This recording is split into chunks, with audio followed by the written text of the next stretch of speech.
అలాగే తరువాత మనం చూసుకుంటే ఈ యొక్క విదేశీ నాణేలనేటటువంటివి మనకి రోమ్, రోమ్‌తో మనకి వీళ్ళు వ్యాపారం చేశారు అని మనకెలా తెలుస్తుందంటే, ఈ యొక్క ఎరిప్లస్ ఓకేనా? Periplus, periplus of Erythraean sea ప్రకారం మనకి తెలుస్తుందనమాట. ముఖ్యంగా మనకిక్కడ అర్థం చేసుకోవాల్సిందేటంటే, వీళ్ళు ఎగుమతులు మనం ఎగుమతులు ఏమేం చేసేవాళ్ళము? సుగంధ ద్రవ్యాలు, దంత సామాగ్రి, ముత్యాలు, అలాగే వజ్రాలు, అలంకరణ వస్తువులు. ఇవన్నీ గూడా మనం ఎగుమతి చేసేవాళ్ళమనమాట. మరి వాళ్ళ నుంచి మనం ఏం దిగుమతి చేసుకునేవాళ్ళం? పగడాలు, కర్పూరము, సిల్కు ఇటువంటివన్నీ కూడా మనం దిగుమతయితే చేసుకునేవాళ్ళం. ఇందులో మనం ఇది గమనించాల్సింది ఇంపార్టెంట్ పాయింట్స్. అయితే సాహిత్యానికి వీళ్ళు చేసినటువంటి కృషి ఏమిటి? మన ఆంధ్రదేశానికి సాహిత్య పరంగా వీళ్ళు చేసినటువంటి కృషి ఏమిటో మనకి కృషి తెలుసుకోవాలనమాట. ఎందుకంటే ఎగ్జామినేషన్ పాయింట్ ఆఫ్ వ్యూ ఇది మనకి ఇంపార్టెంట్. మొట్టమొదటగా మనకి వీళ్ళ యొక్క శాతవాహనుల అధికార భాష వచ్చేసరికి మనకి ప్రాకృతమే ఉండేది. ఎంతవరకు? కుంతల శాతకర్ణి. కుంతల శాతకర్ణి వచ్చే వరకు గూడా వీళ్ళ యొక్క అధికార భాష, శాతవాహనుల యొక్క అధికార భాష మనకి ప్రాకృతంగానే ఉండేదనమాట. ఎందుకంటే అంతవరకు వాళ్ళు రాసినటువంటి అన్ని భాషలవ్వచ్చు, గ్రంథాలవ్వచ్చు అన్నీ కూడా మనకేటంటే వీళ్ళు అన్ని భాషలు కూడా వీళ్ళ యొక్క ఏమి రాసిన గ్రంథాలవ్వచ్చు అవన్నీ కూడా మనకి సా ప్రాకృత భాషలోనే రాసేవారనమాట. అయితే ఇక్కడ మనం మెయిన్ పాయింట్ మనం గుర్తుంచుకోవాల్సిందేటంటే, ఈ యొక్క ప్రాకృత భాషే మనకి దేశీయ భాషగా మొదలయింది. ఈ యొక్క దేశీయ భాష నుంచే మనకి తెలుగు ఆవిర్భవించింది అని మనకి ఒక నానుడి చరిత్రకారుల యొక్క అభిప్రాయం అనమాట. అయితే ఈ యొక్క హాలుడు మనకు తెలుసు. హాలుడు యొక్క గొప్ప కవి మనకి. అయితే ఆయన రాసినటువంటి గాథా సప్తశతి ప్రాకృత భాషలోనే రాశాడు. తద్వారా ఆయన మన తెలుగుకి బేస్మెంట్ అయినటువంటి భాషగా మనం చెప్పుకోవచ్చు. ఆనాటి సాంఘిక మత పరిస్థితులు అవ్వచ్చు, ఆర్థిక పరిస్థితులు అవ్వచ్చు, ప్రజల యొక్క స్థితిగతులు అవ్వచ్చు, ఇవన్నీ కూడా మనం గాథా సప్తశతి నుంచి మనం గ్రహించవచ్చనమాట. అయితే తరువాత ఆయన కాలంలోనే మనకి గుణాఢ్యుడు మనకు తెలుసు. బృహత్కథ అనేటటువంటి గ్రంథాన్ని పైశాచిక భాషలో రాశాడు. అది కూడా మనకి ఏం తెలియజేస్తుందంటే, ఆనాటి కాలంలో బానిస వ్యవస్థ ఉంది అని మనకెలా తెలుస్తుందంటే, ఆయన రచించినటువంటి బృహత్కథ ద్వారా మనకి తెలుస్తుందనమాట. అలాగే కుతూహలుడు లీలావతి పరిణయాన్ని రాశాడు. అది కూడా ప్రాకృత భాషలోనే. ఓకేనా? అయితే ఇలా మనందరం గమనించాల్సింది ఇక్కడ ఏంటంటే, శాతవాహనులు ప్రాకృత భాషకి, మన తెలుగు భాషకి బేస్మెంట్ అయినటువంటి ప్రాకృత భాషకి ఎనలేని కృషి చేశారని మనకు అర్థమవుతుంది. అలాగే ఇక్కడ మనం ఇంకా ఇది ప్రాకృత భాష గురించి. మరి సంస్కృత భాష గురించి చూసుకుంటే కుంతల శాతకర్ణి ఆయన వచ్చిన తర్వాత ఏంటంటే అధికార భాషని సంస్కృత భాషగా మార్చాడనమాట. అధికార భాష ప్రాకృత భాష నుంచి సంస్కృత భాషగా మార్చినటువంటి వ్యక్తి ఎవరయ్యా అంటే కుంతల శాతకర్ణిని గుర్తుపెట్టుకోవాలి. ఈ కుంతల అనేటటువంటిది ఎందుకు వచ్చిందంటే, అప్పుడు మనకి కర్ణాటక అనేటటువంటి ప్రాంతంలో మనకి కుంతల అనేటటువంటి రాజ్యం వరకు ఈయన సామ్రాజ్యాన్ని విస్తరించాడనమాట. అందువల్ల ఈయనకి కుంతల అని పేరు వచ్చింది. ఆ తరువాత మనకి ఈయన మహాయాన బౌద్ధులు వాళ్ళందరూ కూడా సంస్కృతంలోనే గ్రంథ రచన చేశారు. మహాయానం అనగానే మనకు గుర్తు రావాల్సింది ఆచార్య నాగార్జునుడు. ఈ యొక్క మాధ్యమిక వాద సిద్ధాంతాన్ని ప్రవేశపెట్టింది మహాయాన బౌద్ధుడైనటువంటి ఆ మతమైనటువంటి ఆచార్య నాగార్జునుడు. వాళ్ళు కూడా గ్రంథములన్నీ కూడా సంస్కృతంలోనే రాశారు. మనకు తెలుసు శకుల్లో రాజు అయినటువంటి మనకి రుద్రదమనుడు, ఆయనే మనకి మొట్టమొదటి సంస్కృతం యొక్క శాసనం వేయించాడు. అదే మనకు జునాగఢ్ శాసనం లేదా గిర్నార్ శాసనం అని అంటాము. 150వ సంవత్సరంలో ఈయన మనకి క్రీస్తు శకం 150 సంవత్సరంలో మనకి ఈ యొక్క సంస్కృత శాసనమనైతే మనకి వేయించాడని అర్థమవ్వాలి. అలాగే తర్వాత వచ్చేటటువంటి కవులు శర్వవర్మ అయితేనేమి, వాత్సాయనుడైతేనేమి వీళ్ళిద్దరూ గూడా సంస్కృతంలోనే గ్రంథాలు రచించారు. ఆనాటి కాలం యొక్క పరిస్థితులను మనకి వివరించే ప్రయత్నం చేశారనమాట. ఎవరు? సర్వవర్మ అయితే కాతంత్ర వ్యాకరణము, అలాగే వాత్సాయనుడైతే కామసూత్రాలు, న్యాయభాష్యాలు ఇలా ఇవంతా దీన్ని బట్టి మనకేమర్థమవుతుందంటే సంస్కృతానికి వీళ్ళు ఎనలేని కృషి చేశారని మనకు అర్థమవుతుంది. అలాగే ఆనాటి మత పరిస్థితులు ఏంటి? ముఖ్యంగా శాతవాహనులు మనకి వైదిక మతాన్నే ఆచరించారని తెలుస్తుంది. ఎందుకంటే మనకు మొదటి శాతకర్ణి నుంచి మనకు తెలుసు వాళ్ళ భార్య దేవి నాగానిక మనకి నానాఘట్ శాసనం ఓకేనా? నానాఘట్ శాసనాన్ని వేయించింది. ఈ శాసనంలో చెప్పుకున్నారు ఏమని? మొదటి శాతకర్ణి యొక్క విజయాలని గుర్తిస్తూ, ఆటి యొక్క విజయాలను కీర్తిస్తూ అవంతి, అజ్మల, చోర అలాగే ఇటువంటి అన్నిటినీ కూడా ఆయన ఆక్రమించి రాజ్య విస్తరణ అనేటటువంటిది చేశాడు. మహాజనపదాల్లో దుర్భేద్యమైనటువంటి సామ్రాజ్యమైన ఒక అవంతి, ఆ అవంతి రాజధాని ఉజ్జయిని పట్టణాన్ని ఆక్రమించాడు. తద్వారా ఇవన్నీ కూడా ఆ గుర్తులకి విజయానికి గుర్తులుగా వీళ్ళు ఈ యొక్క మొదటి శాతకర్ణి అశ్వమేధ యాగాలు 2, రాజసూయ యాగము 1, అలాగే దేవీ నవరాత్రి యాగం 1, అలాగే అగ్ని యాగం 1 చేశారు. దీన్ని బట్టి మనకేమర్థమవుతుందంటే యజ్ఞ క్రతువులు మనకి వీళ్ళు చేశారు. మొదటి శాతకర్ణి అయితేనేమి ఎక్కడ ఇవన్నీ మనకు తెలుస్తుంది? దేవి నాగానిక వేసినటువంటి నానాఘట్ శాసనం బట్టి. అలాగే తరువాత కాలంలో వచ్చేటటువంటి గౌతమి, బాలశ్రీ ఈ యొక్క బాలశ్రీ కూడా మనకి వాళ్ళ యొక్క కొడుకు విజయాలని వాళ్ళ మనవడు కాలంలో వేయించారు. అదే మనకి నాసిక్ శాసనం. వాసిష్ఠపుత్ర పులోమ కాలంలో వేయించారు ఈమె. అందులో కూడా ఆమె యొక్క విజయాలని ఆ శాతకర్ణి యొక్క విజయాలని వివరిస్తూ బ్రాహ్మణులకైతేనేమి అత్యధికమైనటువంటి పెద్దపీట అయితే వేశారు. దీన్ని బట్టి మనకేమర్థమవుతుంది? శాతవాహనులు అనేటటువంటి వాళ్ళు వైదిక మతం, హిందూ మతాన్ని ఆచరించారు అని మనకు అర్థమవుతుంది. అలాగే వాళ్ళ పేర్లు కూడా మనం గమనించినట్లయితే వేదశ్రీ, యజ్ఞశ్రీ ఈ పేర్లు బట్టి మనకేమర్థమవుతుంది? వైదిక మతంలో ఆచరిస్తున్నారని అర్థమవుతుంది. ఎందుకంటే ఈ యొక్క పేర్లన్నీ కూడా మనకి వేద నాగరికతలోనివి. వేద నాగరికత నుంచి కూడా ఈ యొక్క సాంప్రదాయం అనేటటువంటి వస్తుంది కాబట్టి వీళ్ళు ఎక్కువగా హిందూ మతానికి లేదా వైదిక మతానికి ప్రాధాన్యం ఇచ్చారని అర్థమవుతుంది. అలాగే జైన మతాన్ని, శైవ మతాన్ని, బౌద్ధ మతాన్ని ఈ యొక్క 3 మతాలని కూడా వీళ్ళు గౌరవించారు అని మనకి రాజులు అర్థమవ్వాలి. అయితే వాళ్ళ యొక్క స్త్రీలు లేదా వాళ్ళు బౌద్ధులకి ఆరామాలు, లేకపోతే విహారాలు, లేకపోతే చైత్యాలు ఇవన్నీ కూడా కట్టించి వాళ్ళ యొక్క భక్తిని చాటుకున్నారనమాట. ఎవరికి? బౌద్ధులకైతేనేమి, జైనులకైతేనేమి వాళ్ళకి నిర్మాణాలు కట్టించి ఇచ్చారనమాట. ఎవరు? గౌతమి శాతవాహనుల కాలము నాటి స్త్రీలనమాట. దేవి నాగానిక వేయించి శాసనం బట్టి తెలుస్తుంది.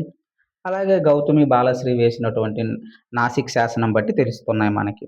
ఇలా మనకి ఇక్కడ మనం చూసుకుంటే ఈ శాసనాలు మొదటి శాతకర్ణి, రెండవ శాతకర్ణి, గౌతమిపుత్ర శాతకర్ణి, యజ్ఞశ్రీ శాతకర్ణి వీళ్ళందరూ కూడా యజ్ఞ యాగాది క్రతువులైతే నిర్వహించారని మనకు అర్థమవుతుంది.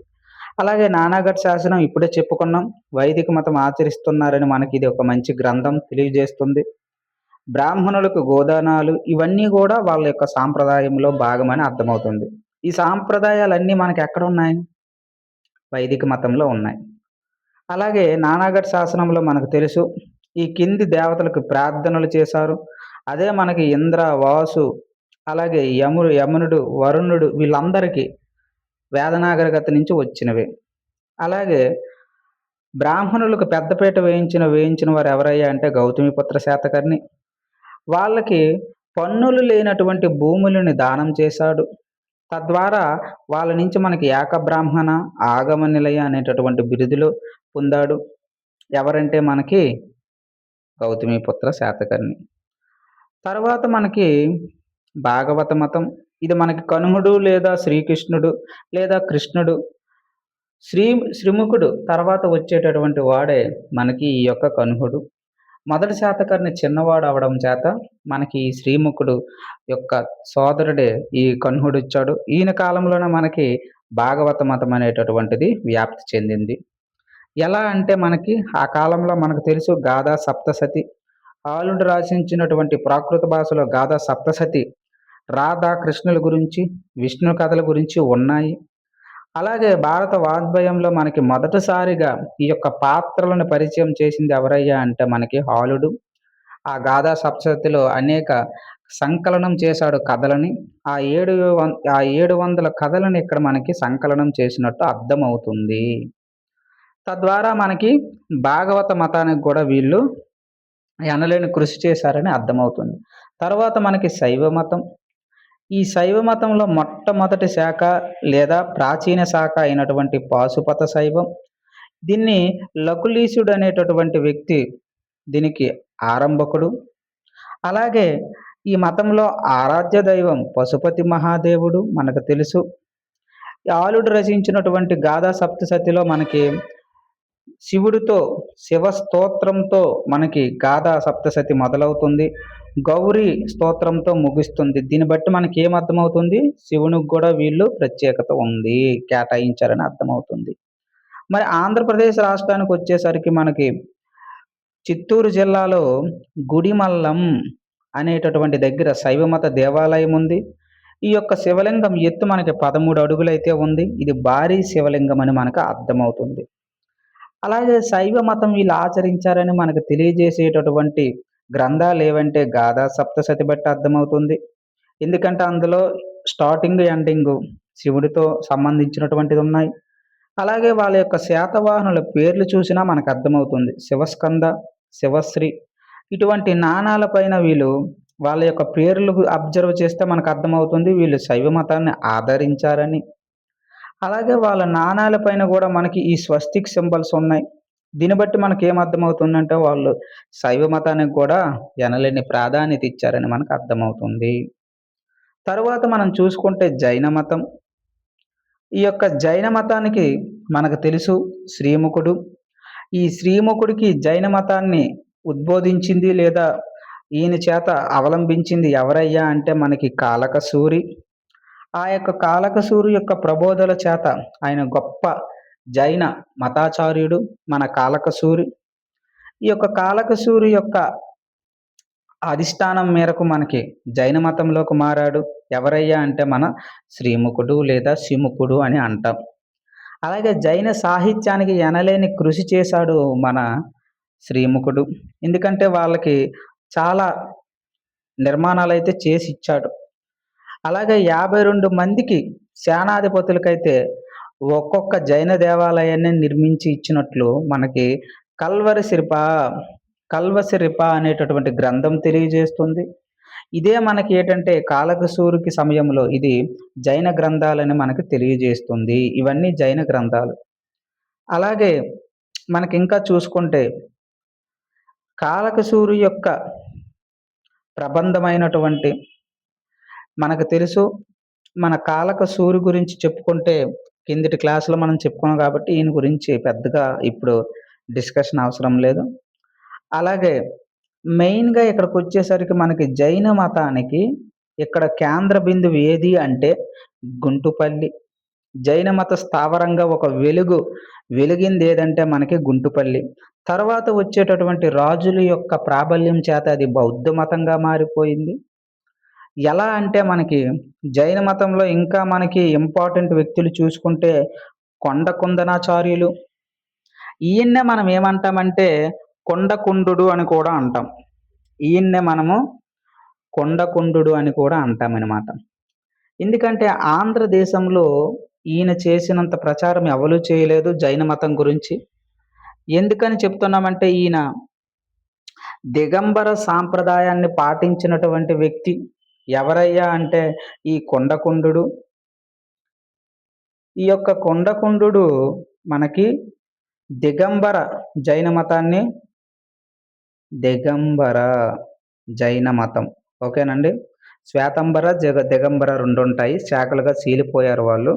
అందులో రెండో కేటగిరీకి సంబంధించినటువంటి దిగంబర అనేటటువంటి సాంప్రదాయానికి చెందిన గొప్ప తత్వవేత్త, జైన సాంప్రదాయవాది. అలాగే ప్రాకృత భాషలో రాశాడు. ఈయన చాలా గ్రంథాలైతే రాశాడు. ఎవరంటే మన ఈ కొండ కుందనాచార్యులు. అతన్నే కొండకుండుడు అని గూడా అంటాము. అయితే ఈయన అన్నీ గూడా ఏటంటే అప్పట్లో ఉండేటటువంటి ప్రాకృత భాషలోనే ఈయన ముఖ్యంగా రచనలైతే చేశాడనమాట. దీన్ని బట్టి మనకేం అర్థమవుతుందంటే జైన మతాన్ని గూడా వీళ్ళు ఆదరించారని అర్థమవుతుంది మన శాతవాహనులు. సమయసారమని, నియమసారమని, ప్రవచనాసారమని, ఆయనాసారమని, పంచాష్టికీయమని ఇటువంటి రచనలు ఎవరయ్యా చేశారంటే మనకి కొండ కుందనాచార్యులని చెప్పుకోవచ్చు.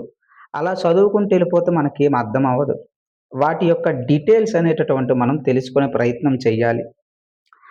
ఏంటి ఈ యొక్క ఒక ఉదాహరణకి ఒక్కొక్కటి తీసుకుందాం. ఈ యొక్క నియమసారం అని ఉంది. ఏంటి నియమసారం అంటే ఇది మనకి ధర్మాచరణ గురించి, ధర్మాచరణ గురించి, అలాగే మనకి ఆత్మ నియంత్రణ గురించి తెలిపేటటువంటి ఒక గ్రంథమే మనకి నియమసారం. ఒక వ్యక్తి లేదా మానవుడు మనకి ఎలా జీవించాలో, ఎటువంటి ధర్మ నిరతన కలిగి ఉండాలో అనేటటువంటి తెలియజెప్పేదే మనకి ఈ నియమసారం. అలాగే మనకి మొదటిదైనటువంటి సమయసారం. ఏంటి సమయసారం అంటే ముఖ్యంగా ఇది మనకి ఆత్మ గురించి తెలియజేస్తుంది. ఆత్మతత్వ బోధని అనమాట మనకి సమయసారం. అదే మనకి నియమసారం అయితే ధర్మాచరణ గురించి చెప్తుంది. అలాగే మనకి ప్రవచనాచారం. ఈ యొక్క ప్రవచనాచారం ఏం తెలియజేస్తుంటే మనకి ధర్మ బోధ చేస్తుంది. ఒక్కొక్కటి ఒక్కొక్క శాఖకి సంబంధించినటువంటి గ్రంథాలని మనం చెప్పుకోవచ్చు. ఇలా మనకి పంచాక్షికాయం ఉంది. ఏంటి పంచాష్టికాయం అంటే 5 అంగాల గురించి చెప్తుందనమాట. జీవ, అలాగే పుద్గుల, జీవ, పుద్గుల, ధర్మ, అధర్మ, ధర్మ, అధర్మ, ఆకాశ. ఇవన్నీ మనం గమనించినట్లయితే పంచభూతాలకి ప్రతీకగా చెప్పుకోవచ్చు. ఇలా ఈయన ప్రకృతితో మమేకమవుతూ ఎటువంటి ఒక మానవుడు జీవనం ఎలా కొనసాగాలి అనేటటువంటివి చెప్పినటువంటి గొప్ప జైన తత్వపరుడు ఎవరంటే మనకి పద్మనంది భట్టారకుడు అని చెప్పుకోవచ్చు. తర్వాత ఈయనకి మనకి కొండ కుందనాచార్యులు అనేటటువంటి బిరుదు కూడా మనకి వచ్చిందనమాట. ఇలా మనకి ఆయన యొక్క రచనలను మనం అర్థం చేసుకోవడానికి ప్రయత్నించాలి. ఏదో మనం చదువుకుంటూ వెళ్ళిపోతే అర్థం అవ్వదు. ఏంటి సమయసారం, ఏంటి నియమసారం ఇటువంటివన్నీ గుర్తించుకోవాలి. సమయ అంటే సింపుల్‌గా గుర్తించుకోండి. సమయసారం అంటే ఆత్మకి సంబంధించిందని. నియమసారం అంటే ఇవి నియమాలు ఎక్కువగా ఉంటాయి. ఓకేనా? అలాగే ప్రవచన సారం అంటే మనకి ధర్మ బోధ అని గుర్తించుకోండి. ఓకేనా? ఆయన సారం అంటే కాలాల గురించి మనకు తెలియజేస్తుంది. పంచాష్టికీయం అంటే పంచభూతాలకి ప్రతీకలైనటువంటి జీవ, పుద్గుల, ధర్మ, అధర్మ, ఆకాశ అటువంటి వాట్లి గురించి ప్రస్తావన చేస్తుంది. అలాగే మనకి ఈ యొక్క జైనుల గురించి మనకి బెజవాడలోనే ఒక సమావేశం అయితే జరిపిన ప్రాంతాలు కూడా ఆ కాలంలో మనకున్నాయి. అదే మనకి వెంకటాపురం ఇంపార్టెంట్. తెలంగాణలో అయితే నల్గొండ జిల్లా కొలనుపాక. అంటే శాతవాహనులు మనకి జైనాన్ని ఆదరించారు, శైవాన్ని ఆదరించారు, భాగవతాన్ని ఆదరించారు, అలాగే వైదిక మతాన్ని ఆదరించారు. ఇంకే మతం ఉండిపోయింది? బౌద్ధ మతం. బౌద్ధ మతానికైతే ఎనలేని కృషైతే చేశారు. ఎందుకంటారంటే ఇదిగోండి, శాతవాహనుల యుగంలో బౌద్ధ మతాన్ని స్వర్ణయుగమని చెప్పవచ్చు. ఎందుకంటే, అప్పటికి మనకి ఆచార్య నాగార్జునుడనేటటువంటి వ్యక్తి ఎంటర్ అయ్యాడు. ఆయన యొక్క రచనలైతేనేమి, దాదాపు మనకి 24 గ్రంథాలు రచించాడు. బౌద్ధాన్ని వ్యాప్తి చెందించాడనమాట. ఆంధ్రదేశంలో ఎక్కడ చూసినా బౌద్ధ స్తూపాలే, బౌద్ధ ఆరామాలే, బౌద్ధ చైత్యాలే, బౌద్ధ విహారాలే అన్నీ కనిపిస్తాయి మనకి. అంతటి కృషి చేసినటువంటి వ్యక్తి ఎవరయ్యా అంటే మనకి ఆచార్య నాగార్జునుడిగా మనం చెప్పుకోవచ్చు. అయితే ఈ మన యొక్క బౌద్ధం గురించి ఇక్కడికి వెళ్దాం. వైదిక మతస్థులే అది మనకు తెలుసు. శాతవాహనులు వైదిక మతస్థులే అయినా వాళ్ళ యొక్క భార్యలవ్వచ్చు, వాళ్ళ యొక్క తల్లులవ్వచ్చు, బౌ బౌద్ధులకి ఎనలేని కృషి అయితే చేశారనమాట. అనేక దానాలు, ధర్మాలు చేశారు. అయితే బౌద్ధ మత ఆంధ్రదేశంలో విస్తృతంగా వ్యాపించినటువంటి మతం లేదా శాఖ ఏదయ్యా అంటే బౌద్ధ మత శాఖ మనకి మహాసాంఘికమంటాం. దాన్నే మనం మాధ్యమాద వాదమని గూడా అంటాం. మాధ్యమిక వాదమని గూడా అంటాం. దాన్నే మనం మహాయానం గూడా అంటాం. ఇలా భాషలైతే దానికి పేర్లున్నాయి. ముఖ్యంగా ఇది ప్రధాన కేంద్రం ఎక్కడంటే మనకి ధాన్య కటకంగా చెప్పుకోవచ్చు. ఈ శాఖను ప్రారంభించింది ఎవరయ్యా అంటే మనకి అశ్వఘోషుడు. ఎవరండి? అశ్వఘోషుడు. ఇది మన ఇండియన్ హిస్టరీలో చెప్పుకున్నాం అశ్వఘోషుడి గురించి. ఈయన ప్రఖ్యాత కవి, బౌద్ధ తత్వవేత్త. ఎవరయ్యా ఈ అశ్వఘోషుడంటే బౌద్ధ తత్వవేత్త. ఈయన పెద్ద కవి. మహాయానాన్ని వ్యాప్తి చెందించినటువంటి వ్యక్తి ఎవరయ్యా అంటే ఈ యొక్క అశ్వఘోషుడని మనం చెప్పుకోవచ్చు. ఎందుకంటే మహాయాన తత్వానికి నాటకకర్త మన ఈ యొక్క అశ్వఘోషుడి కింద మనం చెప్పుకోవచ్చు. అలాగే ఈయన చాలా రచనలైతే చేశాడు ఈ యొక్క అశ్వఘోషుడు. ఈయన మనకి చూసుకుంటే బుద్ధ చరిత్రం చాలా రచించాడనమాట. ఈ బుద్ధ చరిత్రం అంటే బుద్ధుని యొక్క జననం నుంచి మహా నిర్యాణం దాకా ఉంటుంది.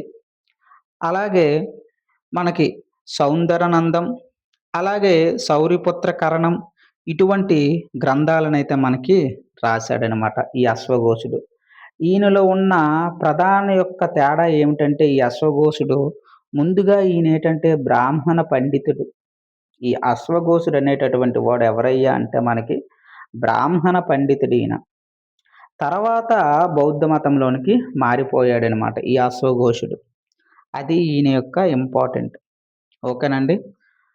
అలాగే ఈ యొక్క అశ్వఘోషుడి గురించి ఇంకా మనం చెప్పుకుంటే ఈయన మనకి తెలుసు. ఆల్రెడీ ఇండియన్ హిస్టరీలో మనం చెప్పుకున్నాం. ఒకసారి వెళ్లి చూడండి ఇంకా డెప్త్ కావాలంటే. ఈయన మనకి కనిష్కుడు కాలంలో ఉండేవాడు. ఈ అశ్వఘోషుడు అనేటటువంటి కవి, బౌద్ధ తత్వవేత్త, అలాగే మహాయానాన్ని వ్యాప్తి చెందించినటువంటి వ్యక్తి కూడా మనం చెప్పుకోవచ్చు.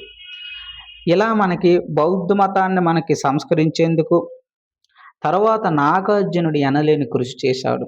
ఎందుకంటే ఈయన మాధ్యమిక ధర్మానాన్ని రూపొందించాడు మన ఆచార్య నాగార్జునుడు. ఇదిగోండి తర్వాత మనకొచ్చాడు ఆచార్య నాగార్జునుడు. అయితే మహాసాంఘికుల చైతన్యులని పేరు కలదు. చైతన్యులంటే ఏమీ కాదు, మనం అప్పుడు మాట్లాడుకున్నాం. స్తూపాలు, చైత్యాలు, విహారాలు. ఆ చైత్యాల యొక్క వాదులే చైత్యక వాదులని కూడా అంటామనమాట. అంటే బౌద్ధుని యొక్క సింపుల్‌గా చెప్పాలంటే మందిరాలనమాట. ప్రార్థనా మందిరాలు. వాళ్ళకి చైత్యకవాదం అని అంటాం. అయితే ఆంధ్రదేశంలో మహాయాన బౌద్ధాన్ని విస్తరణ చేసేటటువంటి వాడెవరయ్యా అంటే మనకి ఆచార్య నాగార్జునుడే. ఎందుకంటే ఆచార్య నాగార్జునుడు అంత విస్తరించడానికి కారణం ఏంటంటే బౌద్ధ మతానికి యజ్ఞశ్రీ శాతకర్ణి వీళ్ళిద్దరూ కూడా స్నేహితులు. ఈయనకి సమకాలికుడు. అందుకే ఈ యజ్ఞశ్రీ శాతకర్ణి అయితే నాగార్జునుడి గురించి ఒక 1500 గదులు కలిగినటువంటి ఒక పెద్ద విహారాలనైతే నిర్మించాడు మన యజ్ఞశ్రీ శాతకర్ణి. అందువల్లే బౌద్ధ మతం అనేటటువంటిది విస్తరణకి నోచుకుంది ఆ సమయంలో. అలాగే నాగార్జునుడు మనకు తెలుసు. ఈ యజ్ఞశ్రీ శాతకర్ణి అమరావతి మహాస్తూపాన్నయితే ఆ స్తూపానికి ప్రాకారమైతే నిర్మించాడు. ఈ యొక్క స్తూపానికి కారణం ఎవరంటే ఆచార్య నాగార్జునుడు. ఆయన యొక్క ప్రబోధుల వల్ల ఆయన బౌద్ధ మతానికి ఎనలేని సేవ అయితే మనకి చేశాడు. ఓకేనండి. అయితే మన యొక్క నాగార్జునుడి గురించి తెలుసుకోవాలంటే మనకి ఆధార గ్రంథం ఏదయ్యా అంటే లంకావతార సూత్ర వృత్తి. దీనికి మూలం ఎక్కడుందంటే నాగార్జునుడు రచించినటువంటి మాధ్యమిక దర్శనం. దీనికే మూలం ఉందన్నమాట. ఈ యొక్క మూలాన్ని గురించి మనం మాట్లాడుకుంటే అదే మాధ్యమిక వాదం అని కూడా చెప్పొచ్చు. ఈ యొక్క మాధ్యమిక వాదం లేదా శాస్త్రం ఇటువంటివి మన ఆచార్య నాగార్జునుడు 24 గ్రంథాలైతే సాంస్కృతిక భాషలో రాశాడు. ఒక్కొక్క గ్రంథం గురించి మాట్లాడితే చాలా సమయం అయితే మనకవుతుంది. ఈ యొక్క ఆచార్య నాగార్జునుడు మనకు తెలుసు శ్రీపర్వతంలో తన పేరుతోనే నాగార్జున విశ్వవిద్యాలయాన్ని అయితే ఏర్పాటు చేశాడని. ఇతన్నే మనం రెండో బుద్ధుడిగా కూడా ప్రసిద్ధి చెందాడు. అంత తత్వవేత్త అనమాట. ఎవరు? మన ఆచార్య నాగార్జునుడు. ఈ యొక్క 24 గ్రంథాలు కూడా బౌద్ధ తాత్విక గ్రంథాలే. మొట్టమొదటిది మాధ్యమిక శాస్త్రం. దీన్నే మహాప్రజ్ఞ పారమిత శాస్త్రం అని కూడా అంటాం. అంటే దానికి విజ్ఞానానికి సరిహద్దు అని అర్థం అనమాట. ఈ గ్రంథంలోనే మనకి మాధ్యమికవాదం, శూన్యవాదాలను ప్రతిపాదించాడు. ఎవరు? మన ఆచార్య నాగార్జునుడు. ఇలా చదువుకుంటూ వెళ్ళిపోతే మనకేం అర్థం అవ్వదు. ఏంటి మాధ్యమికవాదం, ఏంటి శూన్యవాదం, ఈ రెండిటి యొక్క ఎలా ప్రతిపాదించాడనేటటువంటి మనం కూలంకషంగా చూడాలి ఒక్కసారి. మాధ్యమికవాదం అంటే దాని అర్థం ఏంటంటే ఇది ఒక తాత్విక శాఖ. తాత్విక శాఖ అని మనకు అర్థం అవ్వాలి. ఈ యొక్క మాధ్యమికవాదం అనేటటువంటిది 2 వాదాలని తిరస్కరించింది. ఏంటి ఆ 2 వాదాలంటే మనకి ఇంపార్టెంట్. శాశ్వతవాదము, ఉచ్ఛేవాదము. ఓకేనండి. ఏంటంటే మనకవి శాశ్వతవాదము అలాగే ఉచ్ఛేదవాదము. ఈ 2 వాదాల మధ్య ఉన్నదే మాధ్యమిక వాదము లేదా మహాప్రజ్ఞ వాదం అని చెప్పొచ్చు.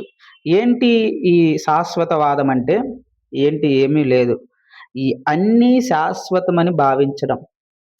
అన్నీ శాశ్వతమని భావించడాన్ని ఇది తిరస్కరిస్తుందనమాట ఈ మాధ్యమిక వాదం. పేరులోనే అర్థం ఉంది. మాధ్యమిక లేదా మధ్య అంటే మధ్యనుంటుందనమాట. ఏ రెండిటికి మధ్యనుంటుంది? శాశ్వతవాదానికి, ఉచ్ఛేదవాదానికి మధ్యన ఉండేదే మధ్యవాద సిద్ధాంతము లేదా మాధ్యవాద సిద్ధాంతం అని అంటాం. ఏది శాశ్వతము కాదు అనే దానికి ఇది చెప్తుందనమాట. శాశ్వతవాదం ఏం చెప్తుంది? అన్నీ శాశ్వతమని చెప్తుంది. దాన్ని తిరస్కరించిందే ఈ యొక్క మాధ్యవాదం. ఓకేనండి. మరి ఉచ్ఛేదవాదం అంటే అర్థం ఏంటి?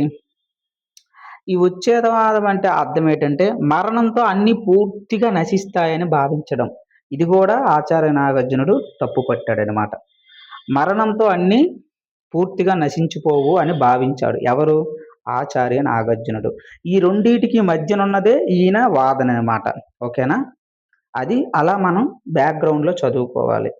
ఇలా మనకి మహాయాన బౌద్ధ గ్రంథాలకి మూల గ్రంథంని ఈయన రచించాడు మాధ్యమిక వాదాన్ని. అలాగే మంచి ప్రజాదరణ పొందిన గ్రంథం ఏదయ్యా అంటే స్పృహోల్లేఖ అలాగే రత్నావళి. ఈ 2 కూడా మంచి పరిపాలన సమాచార విషయాన్ని అయితే ఇస్తుందనమాట. ఏంటి స్పృహోల్లేఖ అంటే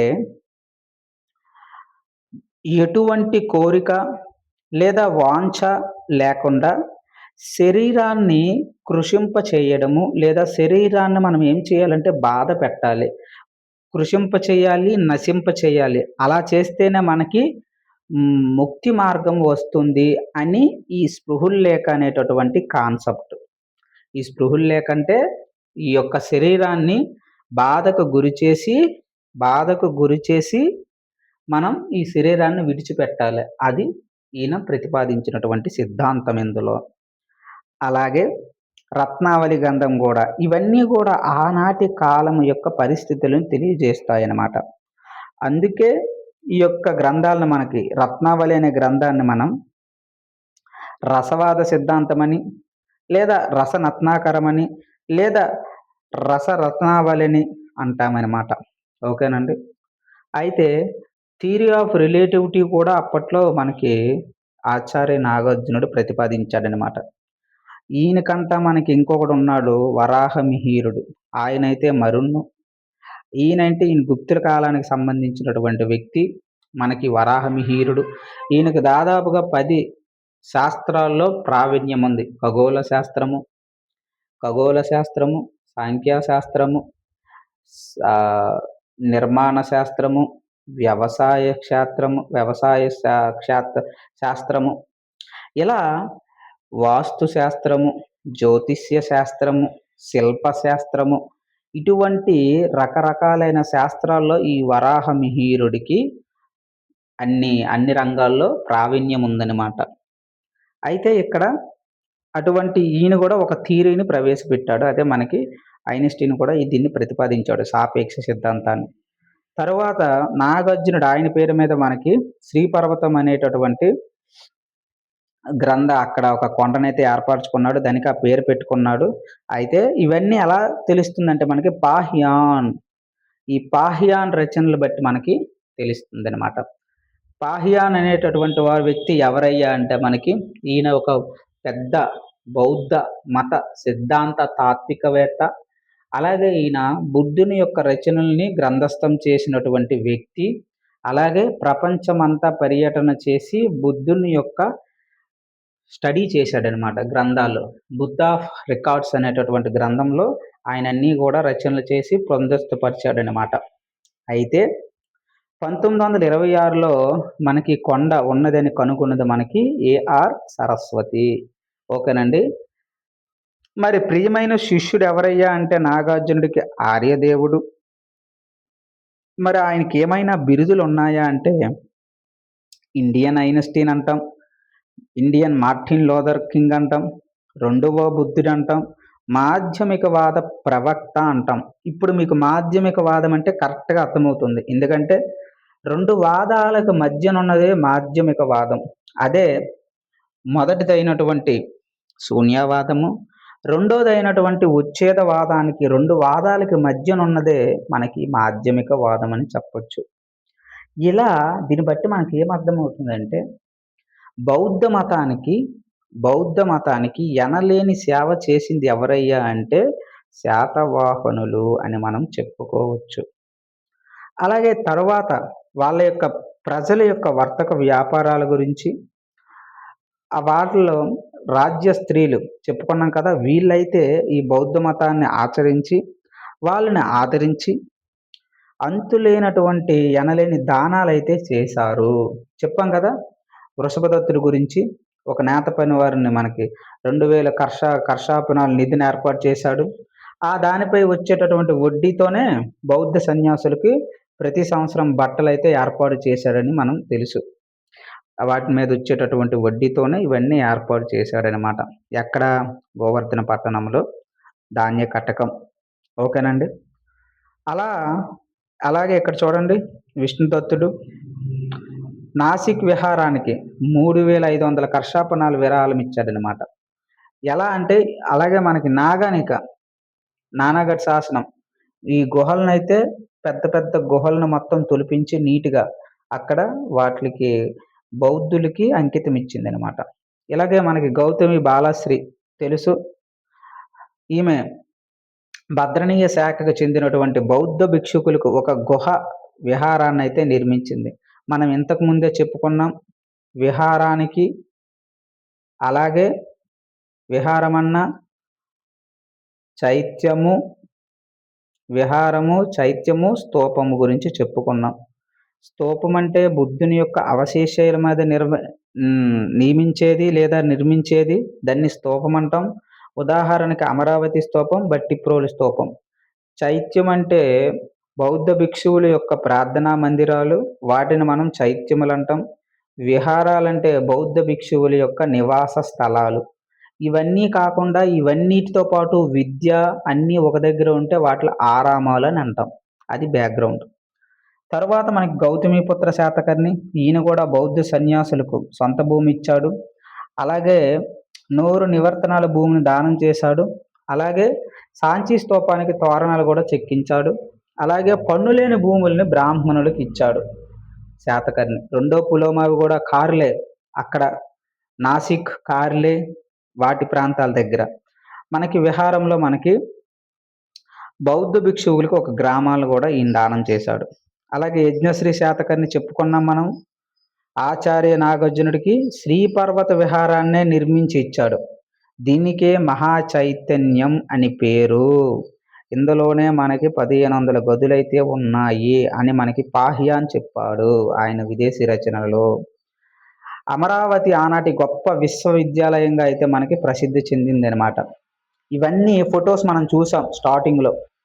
ఈ ఫోటోలన్నీ మనం స్టార్టింగ్‌లో చూసాం.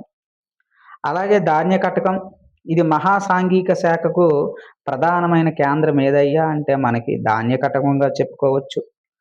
ఆంధ్రాలో మనకి బౌద్ధ మతం అనేది ఎనలేని కృషి అలాగే వ్యాప్తి అయితే చెందిందనమాట. అందులో మనకి 5 శాఖలైతే ఏర్పడ్డాయి ఒక్కొక్క దగ్గర. ఏంటి పూర్వ శైలి, అపర శైలి, ఉత్తర శైలి, రాజగిరిక, సిద్ధార్థిక అనేటటువంటివి తెలుసుకోవాలి మనం ముందుగా. పేరులోనే ఉంది పూర్వ. పూర్వ అంటే తూర్పు అని అర్థం. పూర్వ అంటే తూర్పు, ఈస్ట్. పూర్వ అంటే తూర్పు అని అర్థం. అలాగే శైలి అంటే మనకి కొండ అని అర్థం. అంటే తూర్పు కొండ ప్రాంతానికి చెందిన బౌద్ధ శాఖ అని అర్థం. అదే ధాన్య కటకం. పూర్వ శైలి అంటే అర్థం ఏంటి? తూర్పు. ఓకేనండి. పూర్వ అంటే తూర్పు అని అర్థం. శైలి అంటే కొండని అర్థం. తూర్పు కొండ ప్రాంతానికి చెందిన బౌద్ధ శాఖే మనకి ధాన్య కటకం. అలాగే రెండవదైనటువంటి అపర. రెండవదైనటువంటి మనం ఇక్కడ చూస్తే అపర. ఏంటి అపర శైలి? అపర శైలి ఎక్కడుంది? శ్రీపర్వతం దగ్గర ఉంది. ఈ అపర అంటే అర్థం ఏంటంటే పడమర అని అర్థం. ఓకేనండి. పడమర అని అర్థమనమాట. అంటే పడమర అంటే అర్థం ఏంటి? అంటే ఎవరికి పడమర? నాగార్జున కొండకి, అమరావతికి. ఓకేనా? ఇక్కడ మనకి నాగార్జున కొండ ఉంటుంది. ఇక్కడ మనకి అమరావతి ఉంటుంది. ఈటికి పడమరన. ఓకేనా? ఈ శాఖ ఆవిర్భవించింది. అదే శ్రీపర్వతం. ఓకేనా? అలాగే ఉత్తర శైలి, అలాగే రాజగిరిక శైలి, అలాగే సిద్ధార్థక. ఏంటి ఇవన్నీ శైలులు? అపర చూసాం. రాజగిరి అంటే మనకి ప్రాంతంతో సంబంధం ఉంది. ఈ రాజగిరి అనేటటువంటి ప్రాంతంతో మనకి అక్కడ బౌద్ధ భిక్షువులకి సంబంధం ఉందనమాట. అందువల్ల అక్కడికి ఆ పేరు ఆ శాఖకి పెట్టారనమాట. రాజగిరి అనేటటువంటి ప్రాంతంతో మనకి సంబంధం ఉన్నటువంటి బౌద్ధ భిక్షువుల శాఖనే మనం మహాసాంఘిక సాంప్రదాయ శాఖ లేదా బౌద్ధ శాఖ అని అంటామనమాట. ఓకేనండి. అదే మనకిక్కడ రాజగిరికి శాఖ అని అంటాం. ఈ రాజగిరికి శాఖ అంటే అర్థమేంటి? ఈ రాజగిరికి శాఖ అంటే అక్కడ రాజగిరి అనేటటువంటి ప్రాంతంలో బౌద్ధ భిక్షువులు నివసించేవారు. వాళ్ళకు సంబంధించినటువంటి శాఖే ఈ రాజగిరిక శాఖ. అది గుంటుపల్లిలో మనకి ఉంది. అలాగే సిద్ధార్థక. ఏంటి సిద్ధార్థక అంటే? బోధనలు అనుసరణ. సిద్ధార్థక అంటే బోధనలు ఎవరి బోధనలు అనుసరిస్తుంది ఈ సిద్ధార్థక అంటే మనకు తెలుసు. సిద్ధోద్ధరుడు లేదా సిద్ధార్థరుడు మనకి బౌద్ధుడు లేదా బుద్ధుడు. మన యొక్క బుద్ధుడు బోధనల అనుసరణ, అలాగే ధ్యానము, అలాగే ఆత్మశుద్ధి. ఇటువంటివన్నీ కలయిక పేరే ఈ సిద్ధార్థక అని మనం చెప్పొచ్చు. ఆ యొక్క శాఖ ఎక్కడుంది? గుడివాడలో. అంటే ఒక్కొక్క ప్రాంతంలో ఒక్కొక్క శాఖని ఏర్పాటు చేసి నలుదిశలా బౌద్ధ మతాన్ని ఆంధ్రదేశం అంతటిని వ్యాప్తి చేసేటటువంటి వ్యక్తి ఎవరయ్యా అంటే మనకి శాతవాహనులని చెప్పుకోవచ్చు. అందులోనూ ఆచార్య నాగార్జునుడిని ఎక్కువగా మనం చెప్పుకోవాలి. ఓకేనండి. అలాగే మనకిక్కడ చూస్తే తరువాత స్తూపాల గురించి మనం చెప్పుకున్నాం. బుద్ధుని అవశేషాల పైన మనం నిర్మించేటటువంటి నిర్మాణాలనే స్తూపాలంటారని. అవి 3 రకాల స్తూపాలు ఇంపార్టెంట్. అదే ఉద్దేశిక స్తూపాలు, ధాతుగర్భ స్తూపాలు, పారిభోజక స్తూపాలు. చాలా ఇంపార్టెంట్. బిట్ అయితే మనకు అవకాశం ఉంటుంది. ఉద్దేశిక స్తూపాలు అంటే ఏంటి? మనకి బుద్ధుని పైన భక్తి భావనను వెల్లడిస్తూ నిర్మించేవి. ఉదాహరణకేంటి? చాలా స్తూపాలైతే ఉన్నాయి. అమరావతి స్తూపం అన్నిటి కోవకి చెందిందనమాట. ధాతుగర్భ స్తూపానికి చెందిందే చూడండి బుద్ధుని అవశేషాల మీద నిర్మించారనమాట ఈ స్తూపాలని. ఎక్కువగా ఇది అమరావతికి సంబంధించింది. అలాగే చూడండి బట్టిప్రోలు, నాగార్జునకొండ, అమరావతి, జగ్గయ్యపేట, సాలిహొండ ఇవన్నీ గూడా ధాతు గర్భ స్తూపాలే. అంటే బుద్ధుని అవశేషాల మీదే నిర్మించామనమాట.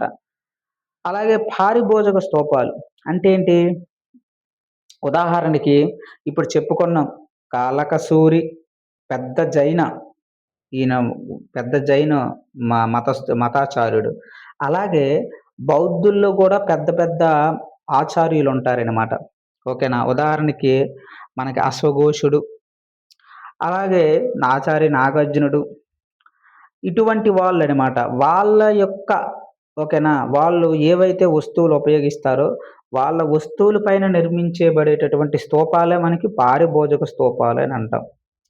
లేదా బుద్ధుడిని ప్రార్థిస్తూ, బుద్ధుడిని భక్తి భావనల్ని స్వీకరిస్తూ అటువంటి నిర్మాణాలేటంటే ఉద్దేశిక స్తూపాలు. ఈ యొక్క స్తూపాలు గాని మనం చూసినట్లయితే చాలా ప్లెయిన్‌గా ఉంటాయన్నమాట. ఓకేనా? ఏవి బుద్ధుడి యొక్క ఉద్దేశిక స్తూపాలు. ఉదాహరణ మనకి తెలుసు అమరావతి స్తూపము. ఇది ఆంధ్రదేశపులోనే అన్నిట్లో కల్లా పెద్ద స్తూపం అన్నమాట ఇది. ఓకేనా? ఎందుకంటే ఇది 1797లో మనకి కన్నల మెకాంజీ కనుక్కున్నారు. అయితే అశోకుడిచే పంపబడినటువంటి బౌద్ధ మతాచార్యుడైనటువంటి మహాదేవ భిక్షువు ఈయనే ఇంపార్టెంట్. ఈయన మనకి మరమ్మతులు చేశాడనమాట. ఈ అమరావతి స్తూపానికి అప్పట్లో. మౌర్యుల కాలంలో. అలాగే మొట్టమొదటి మనకి ఆంధ్రాలో బౌద్ధ మతాన్ని విస్తరింపచేసింది కూడా మనకి మహాదేవ భిక్షువుగా మనం చెప్పుకుంటాం. మనకు తెలుసు విశ్రాంత లేదా నివాస మందిరాలని మనం విహారాలని అంటామని, బౌద్ధ సన్యాసులకు అవి ఇస్తామని తెలుసు. అలాగే ప్రార్థనా మందిరాలని మనం చైత్యాలంటామని కూడా చెప్పుకున్నాం. అలాగే అన్నీ కలిపి ఒక దగ్గర ఉంటే విద్యాభ్యాసము అన్నీ అనుకూలంగా ఉంటే సంఘారామము, విరాహము లేదా చైత్యం అన్నిటిని కలిపితే ఆరామము అని అంటామని కూడా చెప్పుకున్నాం ఇంతవరకు. అయితే మనకిక్కడ గమనించాల్సింది ఏటంటే ఒక బౌద్ధ గుహ అయితే ఉంది. అదేంటంటే మొత్తం రాయే. ఆ రాయిని మొత్తం తొలిచి మనకి ఒక బౌద్ధుని యొక్క స్తూపమైతే మనకొక గృహాలయమైతే నిర్మించారనమాట. బౌద్ధుని యొక్క గుహాలయం. అదేంటయ్యా అంటే గుంటుపల్లిలో. ఓకేనా? అది ఇంపార్టెంట్.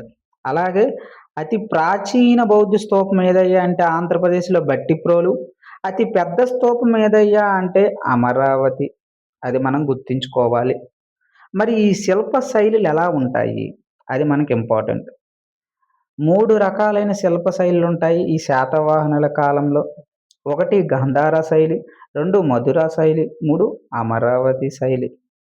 ఏంటి గాంధార శైలి అంటే ఇది మన దగ్గరిది కాదు. ఎందుకంటే ఇది గ్రీకులు, అలాగే రోమన్లు, అలాగే భారతీయులు. ఇలా మూడిటి యొక్క కలయిక శైలి ఏది ఈ గాంధార శైలి. ఎక్కువగా మనకేటంటే ఇది కుషానుల కాలంలో మనకైతే ఇది ప్రవేశపెట్టడం జరిగింది. ఉదాహరణకి ఇప్పుడు మనం చూసుకుంటే వాయువ్య పాకిస్తాన్‌లో అయితేనేమి, అలాగే తూర్పు పాకిస్తాన్‌లో అయితేనేమి, వీటి యొక్క ఈ ఎగ్జాంపుల్ చెప్పుకుంటే తక్షశిల, పెషావర్ ఇటువంటి ప్రాంతాల్లో మనకి ఈ గాంధార శైలి అనేటటువంటిది కనిపిస్తుందనమాట. ఇక్కడ మెయిన్ ఈ గాంధార శైలి అంటే ఏమి లేదు. మీరెప్పుడైనా స్తూపాల దగ్గరికి గాని, అమరావతి గాని, సాలిహొండం గాని, జగ్గయ్యపేట ఇటువంటి క్షేత్రాలకు గాని ఎళ్తే అక్కడ మీకు కనిపిస్తది. సింపుల్‌గా అక్కడ ఆ శైలి ఎలా ఉంటదంటే, ఇప్పుడు బుద్ధుడు ఉంటాడు. బుద్ధుడి యొక్క రూపం అనేటటువంటిది మనకి చెక్కుంటుందనమాట అక్కడ. చెక్కుతారు. అలాగే అక్కడ మనకి వంకర్లు కలిగిన జుత్తు ఉంటది. బుద్ధుడికి గాని మీరు చూసినట్లయితే వంకర కలిగినటువంటి జుత్తుని ఉంటదనమాట. వాళ్ళ శైలిలో ప్రత్యేకత ఇది. ఓకేనా? ఇది ఈ వంకర్లు కలిగినటువంటిది ఎవరంటే గ్రీకులు నుంచి వచ్చిందనమాట. గ్రీకులిది. అదే బుద్ధుని యొక్క ఈ యొక్క రూపాన్ని చెక్కింది ఎవరయ్యా అంటే మనకి రోమన్లు. గ్రీకులు, రోమన్లు, భారతీయులు.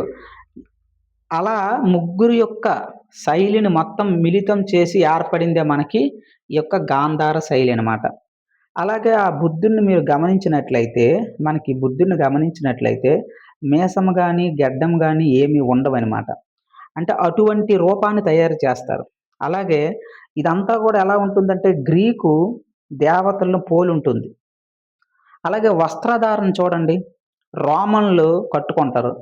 రోమన్లు టోగా అంటాం. టోగా అంటే ఏంటి? మడతలతో కూడిన వస్త్రమనమాట. మడతలతో ఉంటదదంతా. అటువంటి వస్త్రాన్ని బుద్ధుడిని ఒక్కసారి మీరు భట్టిప్రోలు గాని, ఏదైనా అమరావతి దగ్గరికి వెళ్లి బుద్ధుని విగ్రహం చూస్తే మీకు అర్థమైపోద్ది. ఉంగరాలు జుత్తు, మీసం గడ్డం లేనటువంటి మొఖం, ఆ! మడతలు మడతలుగా ఉండేటటువంటి వస్త్రం. ఇదంతా గాంధార స్టైల్ అనమాట. దేనితో నిర్మిస్తామంటే దీన్ని బూడిద రంగు ఓకేనా? శిష్టు రాయితో నిర్మిస్తాం. ఓకేనండి. శిష్టు రాయితో ఈ శైలి మనకి ఉంటుందనమాట. చాలా ఇంపార్టెంట్ శిష్టు రాయితో. అమరావతి స్టైల్ అయితే మనం చెప్పవసరం లేదు. ఇది మనకి శాతవాహనుల కాలంలోనే ప్రారంభమైంది. మీరు ఏ యొక్క అమరావతి స్తూపం దగ్గరికెళ్ళినా, సాలిహొండం స్తూపం దగ్గరికెళ్ళినా మీకు అర్థమైపోద్ది. ఎందుకంటే అది విశాలంగా నిర్మిస్తారు. అలాగే చాలా ఎక్కువగా అక్కడ గదులతో నిర్మిస్తారనమాట. వాళ్ళ యొక్క శైలిలో. అలాగే మధురులు. ఈ మధుర శైలి అనేటటువంటి శుంగ వంశంతో ప్రారంభమైంది. ఇన్ డీటెయిల్‌గా అక్కడ మనం చెప్పుకుందాం. ఓకేనా? ఇలా మనకేంటంటే శాతవాహనుల యొక్క ఓకేనండి. శాతవాహనుల యొక్క ఆర్థిక, రాజకీయ, మత అలాగే వాళ్ళ యొక్క నిర్మాణ వ్యవస్థ, వాళ్ళు ఆదరించేటటువంటి మతాలు అన్నిటి గురించి చెప్పుకున్నాం. అలాగే ముందు వీడియోలో మనకి 44 నిమిషాల నుంచి వాయిస్ కరెక్ట్‌గా లేదు. అందుకే మళ్ళీ చేయాల్సొచ్చింది వీడియో. 44 నిమిషాల నుంచి కంటిన్యూషన్‌గా మళ్ళీ ఈ వీడియో చేశాను అక్కడి నుంచి. ఓకేనండి. Thank you. సబ్స్క్రైబ్ చేసుకోండి ఛానెల్‌నయితే. ఓకేనా? ఛానెల్‌ని సబ్స్క్రైబ్ చేసుకోండి. మంచి కంటెంట్ అయితే ఇవ్వడానికి ట్రై చేస్తాను.